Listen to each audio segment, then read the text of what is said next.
जानकारी देने के लिए। एक डेवलपमेंट होने वाला है और एक नई एंट्री अब शुरुआत होने जा रही है। अकासा एयर को उड़ान भरने के लिए हरी झंडी मिल चुकी है और यहाँ पर डीजीसीए ने अकासा को एयर ऑपरेटर सर्टिफिकेट भी दे दिया है। ज़्यादा जानकारी के लिए चलते हैं हमारे सहयोगी समीर दीक्षित के पास। समीर, बताइए क्या जानकारी है आपके पास?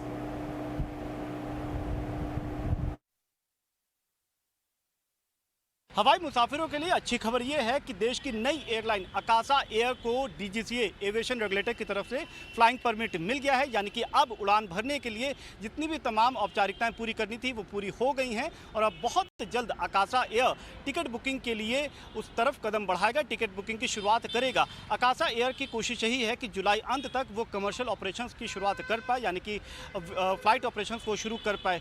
जब जुलाई एंड में इसके फ्लाइट ऑपरेशंस शुरू होंगे अकासा एयर के, उनके पास मात्र 2 एयरक्राफ्ट होंगे, लेकिन उनका लक्ष्य एयरलाइन का यही है कि इसी साल यानी कि 2022-23 तक उनके 18 हवाई जहाज मौजूद हों और आने वाले 5 साल में इन हवाई जहाज की संख्या को बढ़ा करके 72 तक पहुंचाया जा सके। यानी कि जितना बड़ा उनके पास बेड़ा या हवाई जहाज की संख्या मौजूद होगी उतना ही बेहतर वो कनेक्टिविटी और अपने फ्लाइट ऑपरेशंस को वो बढ़ा पाएंगे। लेकिन इंडियन एविएशन सेक्टर के लिए एक पॉजिटिव और एक बड़ा डेवलपमेंट है कि अकासा एयर को फ्लाइट परमिट मिल गया है और अब ये एयरलाइन उड़ने के लिए तैयार है।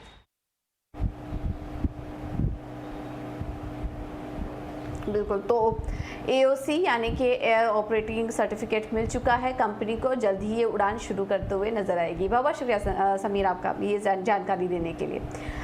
इस बीच वित्त मंत्री ने आज सरकारी बैंक और रीजनल रूरल बैंक के प्रमुखों के साथ बैठक की थी। माफ कीजिएगा, कल ये बैठक हुई थी और बैठक में क्या कुछ निकल कर आया ये भी समझ लेते हैं। और हमारे साथ प्रकाश प्रियदर्शी जुड़ चुके हैं पूरी अपडेट के साथ। प्रकाश, बताइए।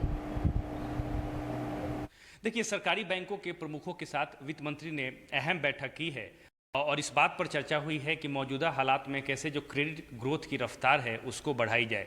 2 अहम बैठकें वित्त मंत्री ने की। जो पहली बैठक थी वो खासकर इस बात पर निर्भर थी कि कैसे आने वाले दिनों में जो रीजनल रूरल बैंक्स हैं उसमें जो रिफॉर्म्स से जुड़े फैसले लिए गए हैं उसको सही तरीके से लागू किया जाए। बैंकों के साथ इस बात पर चर्चा हुई कि अभी तक कौन कौन से रिफॉर्म्स मेजर्स को सही तरीके से लागू किया गया है, क्या चुनौतियां आ रही हैं और आगे इसको लागू करने की रणनीति क्या है। साथ ही साथ जो स्पॉन्सर बैंक हैं, जो कमर्शियल बैंक है, सरकारी बैंक जो कि इन रीजनल रूरल बैंक्स को सपोर्ट करते हैं, उन्होंने भी कई मसले ऐसे उठाए जिसकी वजह से रिफॉर्म्स को लागू करने में दिक्कतें आ रही हैं। लिहाजा इस बात पर चर्चा हुई रीजनल बैंक के साथ कि कैसे उन रिफॉर्म्स मेजर्स को लागू किया जाए। ये भी चर्चा हुई कि जो एक्सपेंशन प्लान है आरआरबीज का, बिजनेस डाइवर्सिफिकेशन से जुड़े जो फैसले हैं, कॉस्ट रैशनलाइजेशन है, टेक्नोलॉजी एडॉप्शन की जहां तक बात है, इससे जुड़े जो फैसले लिए गए हैं उसको तेज़ी से लागू करना है और खासकर रिमोट एरिया में आरआरबीज का जो पेनिट्रेशन है उसको बढ़ाने पर सहमति बनी। इसके अलावा एक जो दूसरी बैठक थी वो इस मसले पर फोकस थी कि कैसे एनिमल हस्बेंड्री, डेयरीज और खासकर फिशरीज में जो केसीसी का कवरेज है उसको नया विस्तार दिया जाए, उसका कवरेज जो है 100% किया जाए। मंत्रालय ने एक प्रस्ताव दिया था वित्त मंत्रालय को कि अभी केसीसी का बेनिफिट लेने के लिए इन तीनों सेक्टर्स में कई तरह की शर्तें हैं, उसको हटा दिया जाए और जो भी इस सेक्टर में काम कर रहा है और उसको केसीसी का बेनिफिट चाहिए उसको इसका फ़ायदा देना चाहिए। इस प्रस्ताव को वित्त मंत्रालय ने स्वीकार कर लिया और इस बात पर सहमति बनी कि 100% कवरेज जो है केसीसी का इन तीनों ही सेक्टर में किया जाएगा। इस बात पर भी फोकस हुआ कि कैसे इस स्कीम के जरिए जो है जो क्रेडिट है खासकर छोटे इलाकों में जो एमएसएमई सेक्टर में जो लोग काम कर रहे हैं उसको इसका बेनिफिट दिया जाए, इस मसले पर भी सहमति बनी। ओके, बहुत बहुत शुक्रिया प्रकाश आपका ये सारी जानकारी देने के लिए।